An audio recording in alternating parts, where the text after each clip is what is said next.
Un incremento delle manifestazioni e degli eventi organizzati a Vittorio Veneto nel 2016 pari al 65% rispetto all'anno precedente e che quest'anno saranno almeno 250. E poi va registrata la crescita del 16% rispetto al 2015 dei flussi turistici in città, che quest'anno porterà il numero delle presenze oltre quota 125.000. Dunque Vittorio Veneto e il suo comprensorio assaporano un nuovo slancio nel comparto della ricettività turistica, riscontrato negli ultimi anni grazie alla collaborazione tra l'amministrazione comunale, enti ed associazioni cittadine, che facendo squadra hanno saputo valorizzare il territorio, rendendo possibile il boom di presenze turistiche. Abbiamo riscontrato che c'è un trend di netta crescita.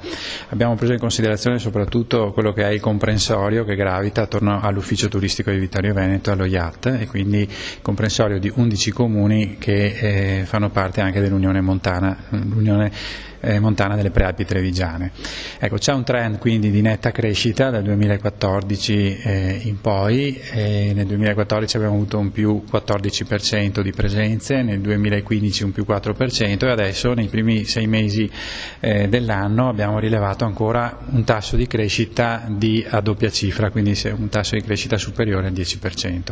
E Vittorio Veneto si prepara nel migliore dei modi per i numerosi eventi legati al centenario della conclusione della Grande Guerra, ma non solo. Un territorio che ha una sua attrattività ovviamente sia per quanto riguarda l'ambiente collinare, le colline del Prosecco da un lato e i laghi dall'altro, oltre alle montagne, il Cansiglio e le montagne delle Prealpi Trevigiane appunto. Anche la città d'arte con gli 8 musei, 2 centri storici si è rivelata ovviamente un fattore attrattivo dal punto di vista turistico, soprattutto appunto, e adesso veniamo a quelle che sono le proposte, agli anni che verranno per quanto riguarda il centenario della Grande Guerra. Abbiamo il centenario della Grande Guerra che sarà sicuramente anche un motore turistico, ci sono le candidature a Capitale Italiana della Cultura per l'anno 2018 e la candidatura insieme agli altri comuni dell'area delle colline del Prosecco al patrimonio dell'umanità, appunto all'UNESCO, quindi anche questo sarà sicuramente